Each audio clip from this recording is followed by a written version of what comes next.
This is the Tapped In Podcast, the podcast for beverage distributors that want to empower their sales team to drive business results.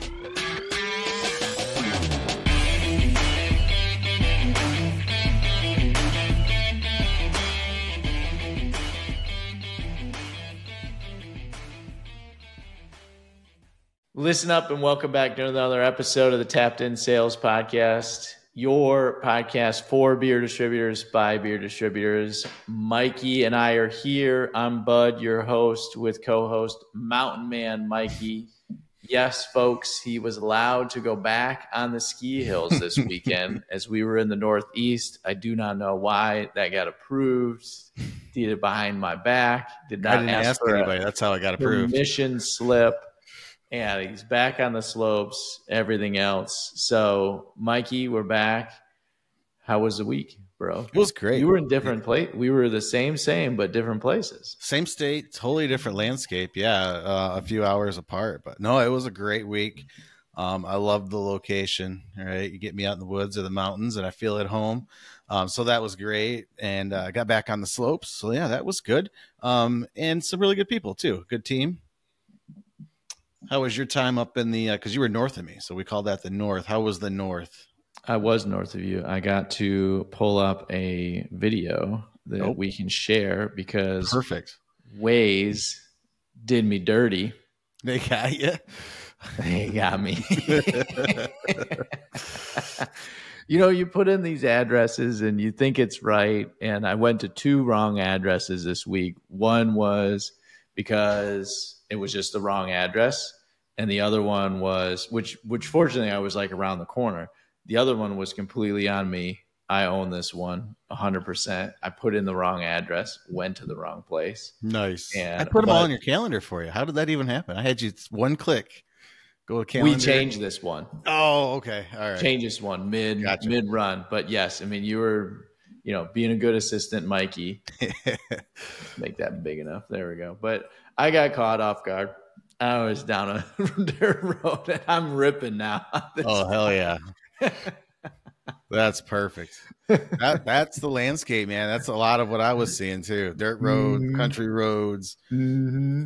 I got stuck. I mean, because the towns, right? There's not even to get from account to account. It's from town to town, and the towns are 45 to an hour apart through these mountain 2-lane roads. I got stuck going to one appointment, and then when I took off, my GPS, the Google, because I trust the Google, had me arriving 15 minutes early. I arrived 5 minutes late because what I realized was for 45 of those minutes on that mountain road, I was stuck behind a line of cars doing about 10 under the speed limit that whole time and no passing zones whatsoever. Just winding around. Yeah. But I also went to dinner at a Best Western, was pleasantly surprised by the bar that was in front of the Best Western. Ooh. It's like, got a recommendation, was like, well, I don't know about this. Nice. It turned out. I don't think I've ever been to a restaurant inside of a Best Western. It was same parking lot, different building. But okay. Yes, makes sense. It's nice. Like, this is not good. This will be interesting. Yeah, for sure. Yeah, there was some cool stuff, man. It's an old state, right? I mean, all the way back to the 1700s. So me being from Michigan, a lot of really old houses in town. So it was just so neat to see that. Some of the counts that we walked in, it was, I mean, I could picture the cowboy walking through there and the horse tied up outside. And it didn't look like a whole lot had changed since that time era too. Not one bit. So did we see anything fun this week, Mikey? Anything cool in the market?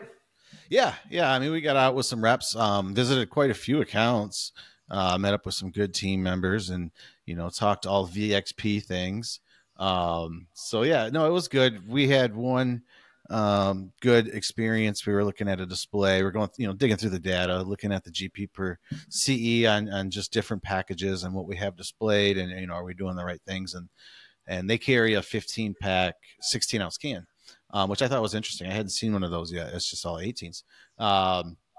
And in this account, that was the number one volume driver. It was the top package.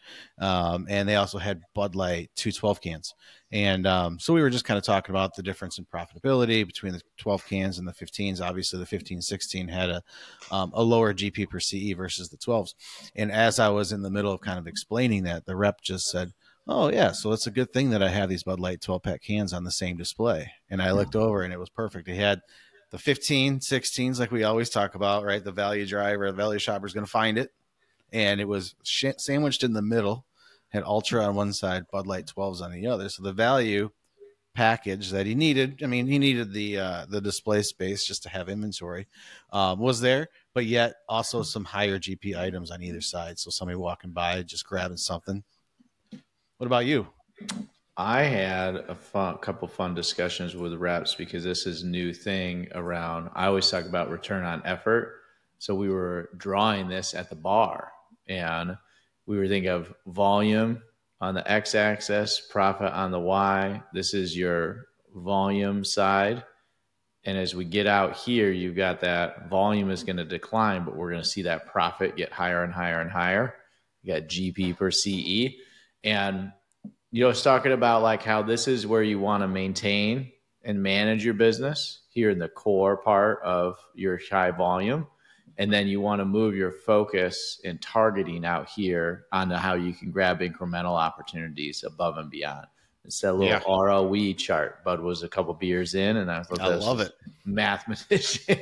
I love it. We should do a whole training class or with just you drawing, because your drawings are always so great. We're on these Zoom calls, and you just, you can use your mouse to draw anything. I swear.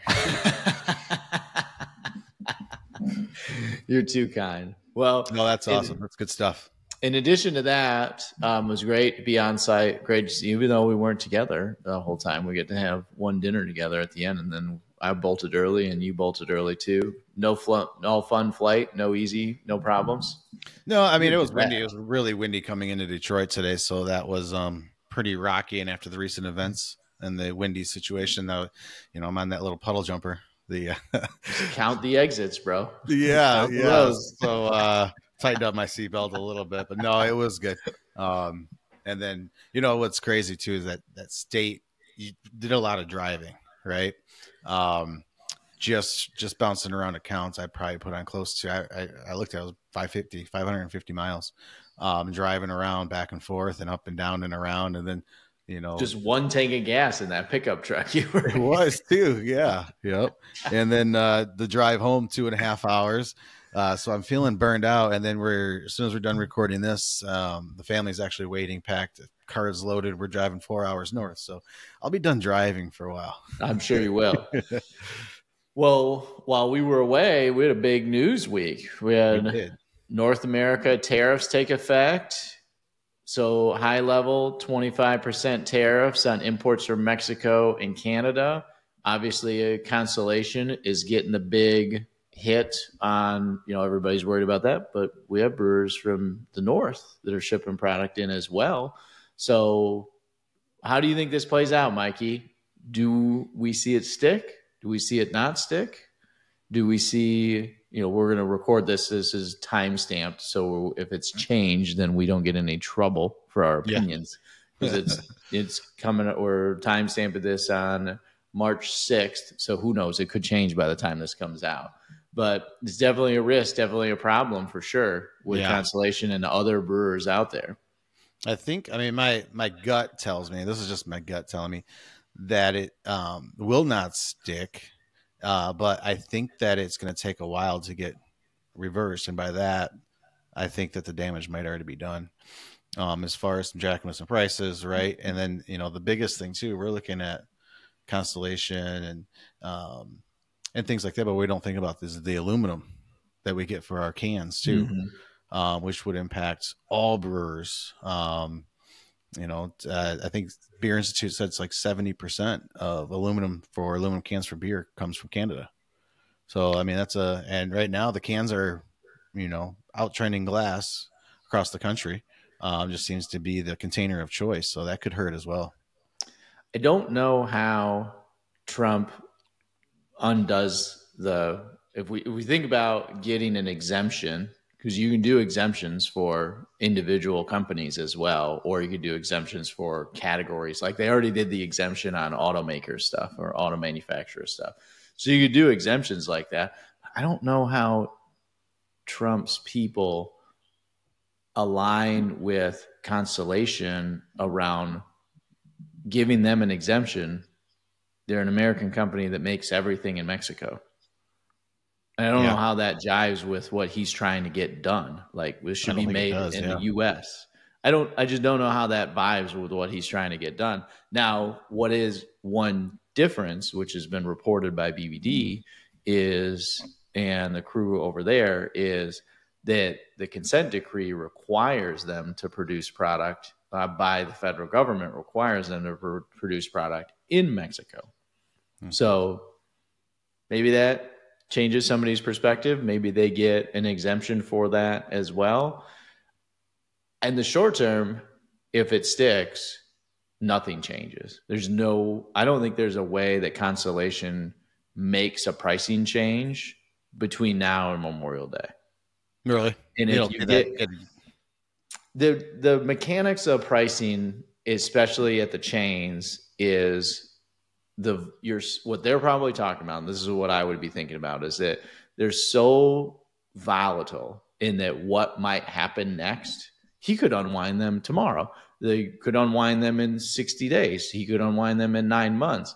And if we're going into the key summer selling season and you're going to lock in your pricing at chains every 60 days out. So we're already doing pricing for May right now at much of the chains across the country.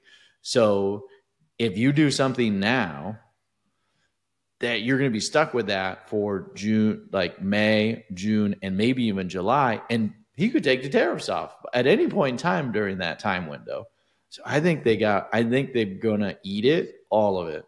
You think the Constellation, the suppliers are going to eat it? I think you're going to eat all of it for the short term. And with with like kind of the soft first 60 days of the year and the kind of soft looking like soft Q1, I think everybody's shaking in their boots on doing anything different on pricing. Absolutely. Yeah, that's a great point. It's been we haven't really talked about that, but February was not great across the country, no matter what your portfolio was. So, and to do this pricing adjustment and add that 25% on there too, that would really just kind of put a nail in a coffin. It would not. I don't think you win anything because they're just so volatile. It's just going to change too fast. Now, if it sticks and the tariffs on aluminum sticks and you can run across the summer and you can have a successful summer and not lose, pricing competitiveness and keep your market share and keep growing, it'll probably force a price increase earlier, I would say into September. That would be my guess. That will drag everybody earlier. And now the industry as a group will move forward with a September price increase rather than waiting until basically November.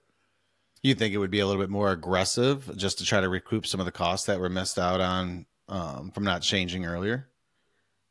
Or do you think it's just a course? I think it will. That is TBD. I'm not quite that far out into the future of thinking through that. I don't know I don't know the full mechanics of them eating it and what the cost to eat it is up front. I just know enough of the mechanics that they probably don't have a lot of choice right now with where they're at in the market and where they're at in the timing of the year for the category. Yeah. There's not really, a car dealer would probably argue with me on this, that there probably is a seasonal curve to selling a car, but I would bet that there's probably a harder seasonal curve to buying a beer than there is to selling a car. And they just don't want to lose the momentum that they've got either. That would be the piece that you got Mo. This is going to kill the Mo, and he could change his moment. No, we could be done recording this, and he could change it. So true. Stuff's changing fast, real fast. I did some Google searching real quick to see if he had changed it, and nothing yet. So nothing yet. Okay. Next subject. Next new news. First Phorm Energy. AB's big energy bet. I mean, this is huge. They put a 5x termination fee on that with their AB wholesalers. That's pretty big. Yeah, it is. It Thoughts absolutely on is. that, Mikey?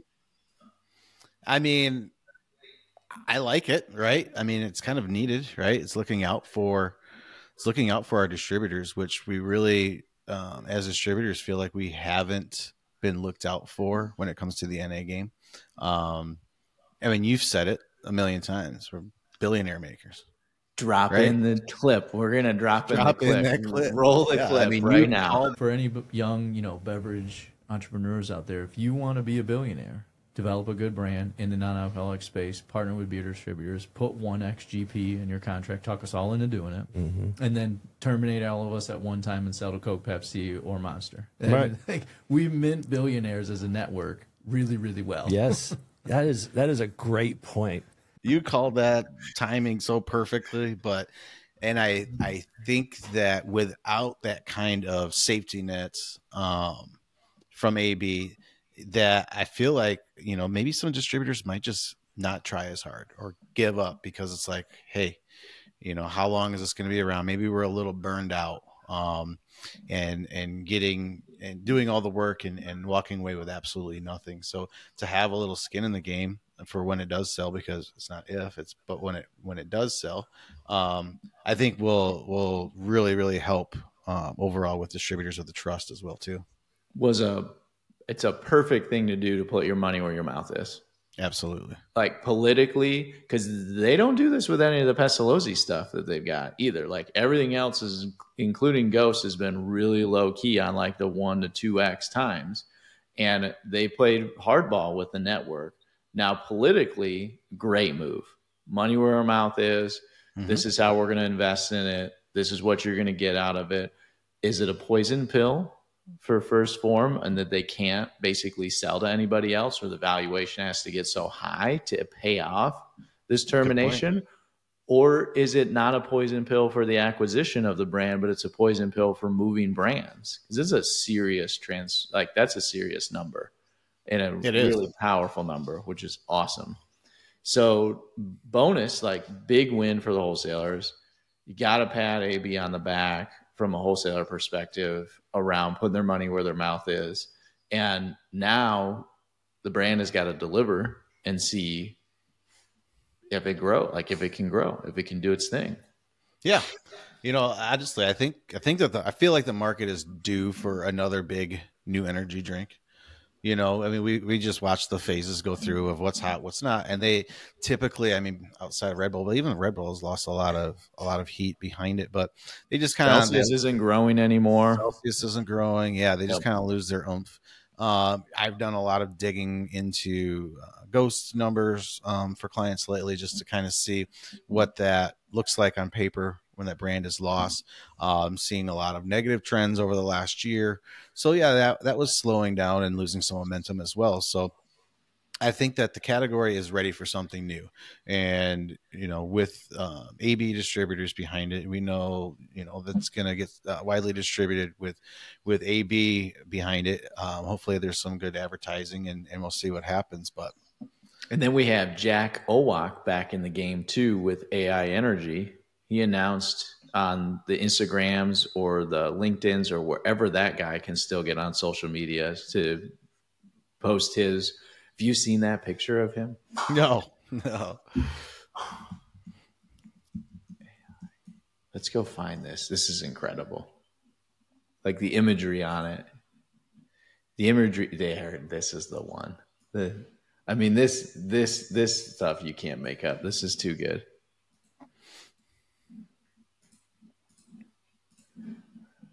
He's back. Oh boy. He's back. Look at that. That's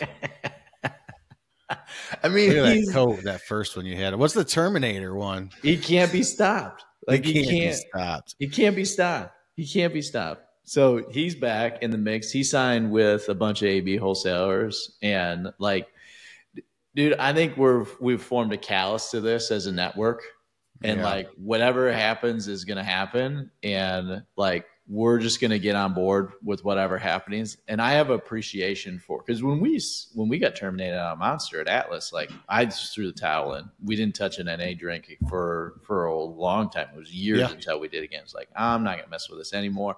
Not worth the pain and the heartache that we had to go through to unwind that. Don't want to do it again.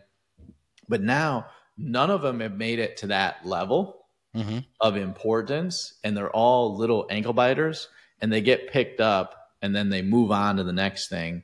And, you know, yeah, Celsius was getting to be a big deal, and yeah, Ghost was getting to be a big deal, but still on balance, nothing like what Monster was. Yeah. Not even close. Not even close. I don't even know if we ever sold as much Ghost as we did in our first year of selling Monster. I don't think so. I don't think we made it there.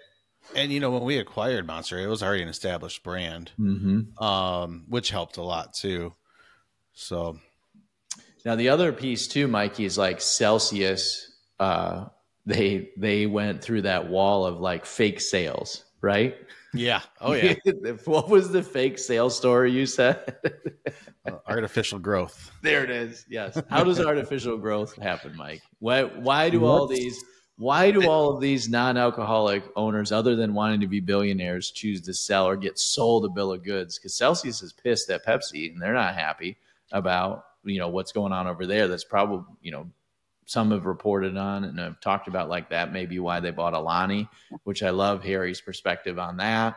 And well, what does artificial growth mean to? I think artificial growth would relate to most of the listeners a little bit more if I spin it to the RTD category and what we saw a couple years ago with the RTD boom, right? It was like, oh gosh, step aside, malt seltzer, watch this.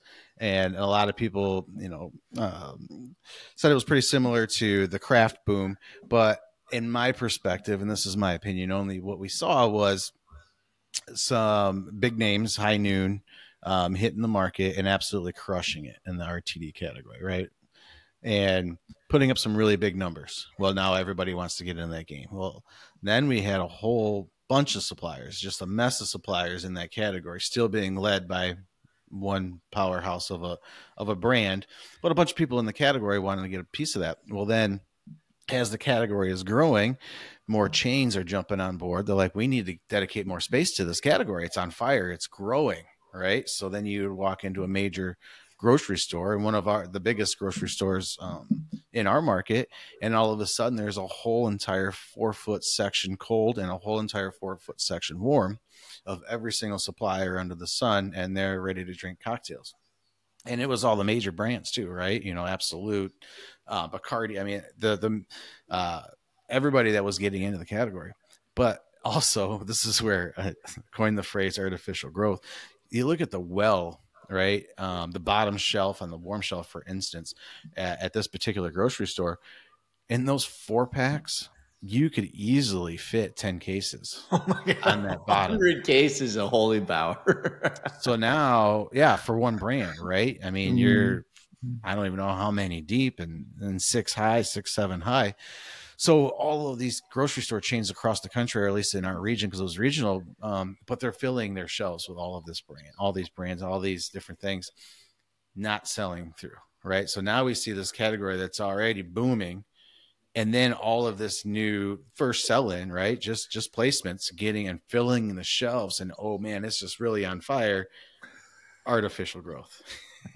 Nothing was selling through, being at least, and I'm relating this to our market, seeing these stores on a daily basis.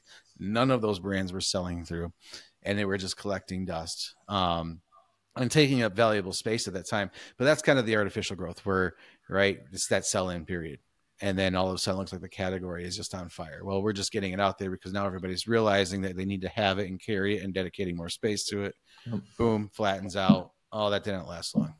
Selling doesn't matter. The sizzle doesn't matter. This long-term simmer does. The long-term simmer. Yeah. Tell me what's selling through. Show me the rebuy rates. Mm-hmm. Yep. Trial's fun and make you feel excited, and trial and, you know, consumer insights around trial and excitement is fun. I want to see the rebuy rates. That's what matters. We used to go back and forth too, with Brad, and your dad when he was doing inventory Oh, or doing my ordering, God. because we would have a supplier that was either a new package that we just brought on, or maybe something that just got some chain authorizations. But primarily, what we got to, we'd have the supplier, we'd have the brand, but we brought in a new package or something like that.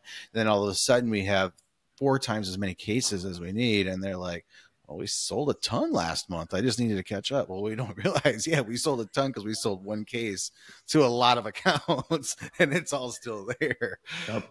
I was talking to a client this week about that they under ordered a brand launch, and I said, that's fine. They're a brewery. Yeah, that's fine. They make more.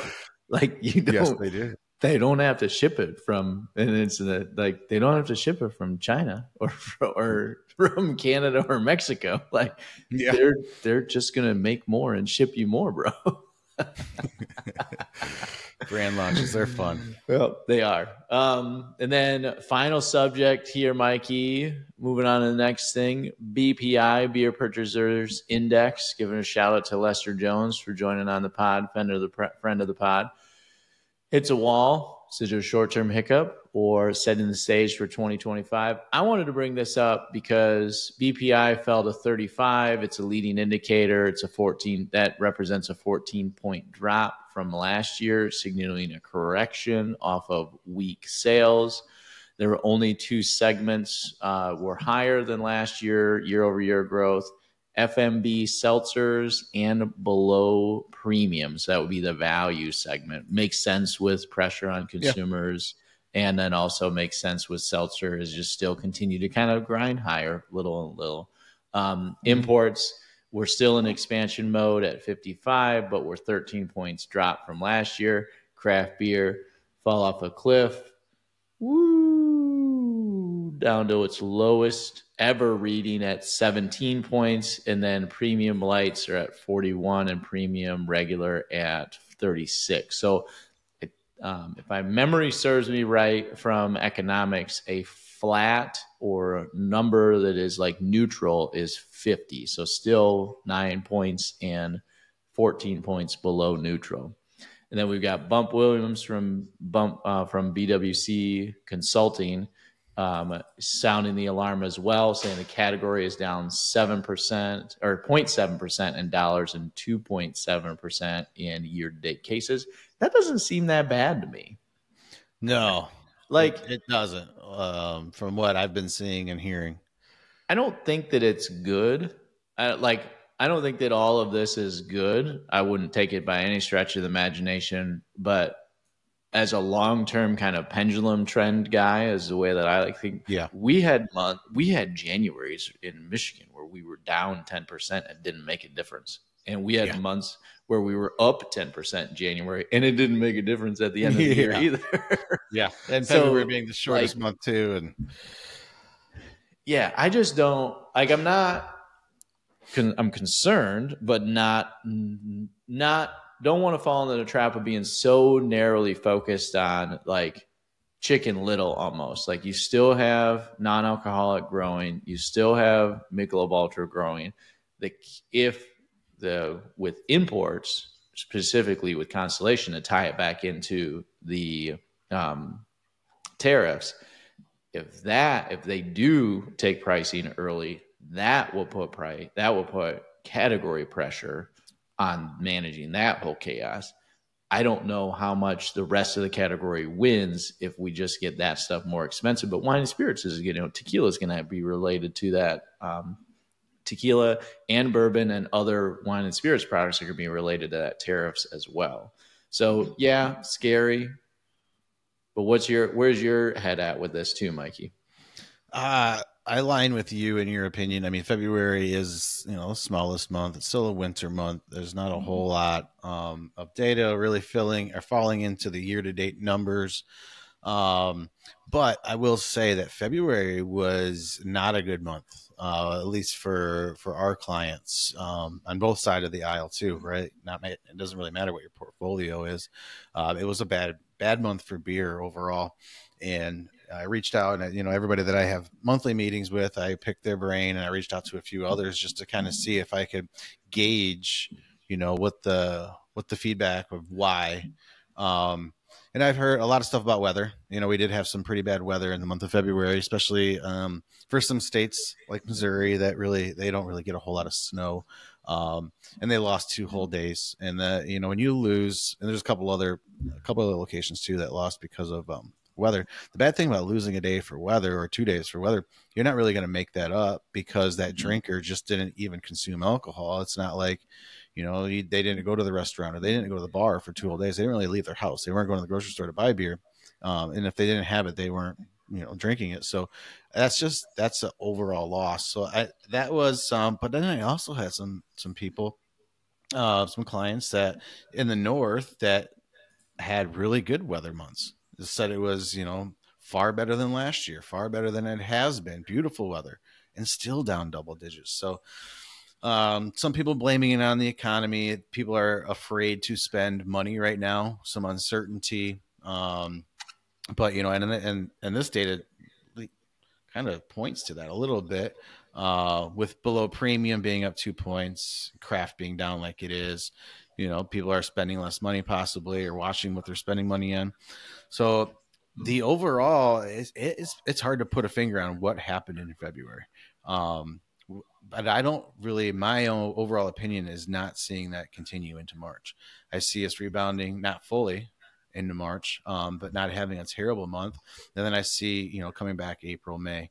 But I just, my little indicators are not sounding the alarm for a bad year quite yet. Because I'm with you. I want to see the long term, not just month to month. Yeah. The other side of this too is like maybe in 2028 we can decide how impactful leap year or leap day is. Because we're not having a leap day there in February this year. We missed a whole day, and it was a Thursday. And for a lot of people, that Thursday is a really big delivery day. That's a large delivery day. So it hurt. It definitely hurt. Do you think that the deportations and ICE and all the activities around that Hispanic over-indexed consumer for beer are playing a role in this as well? For sure. Right. Not so much in the rural areas, but out east, some clients out there that it's struggling. They're struggling. They have Midwest people that are and South, right? Yeah, they have people that are afraid to leave their house because they don't want to get picked up by ICE. They have restaurants that aren't even opening because they don't have the employees to show up. They have accounts, stores that can't open because they don't have the employees that will show up and risk being deported. So not only that, accounts closing, losing volume, but just the sheer number of people that do not want to leave their house and that are not drinking.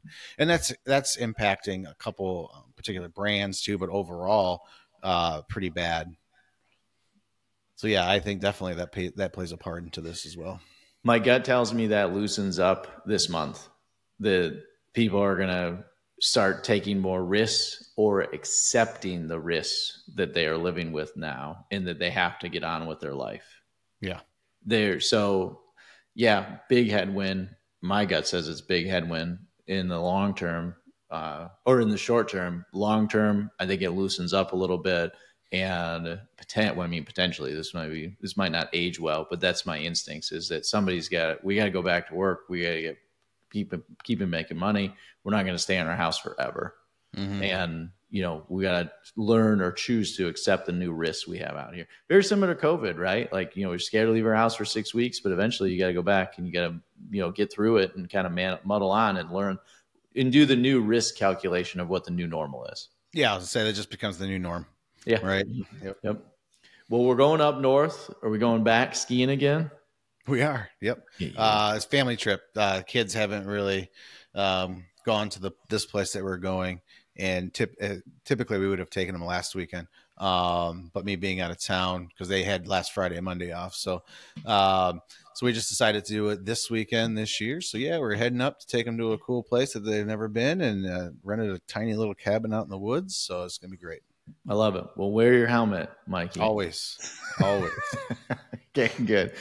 And thanks for listening. If you like what we're doing, please listen, subscribe, share with a friend. And then also, we got a little off in the political path today. That might not always be something we do, but, it's always entertaining at the same time. So Thanks for joining us, and cheers, Mikey. Cheers.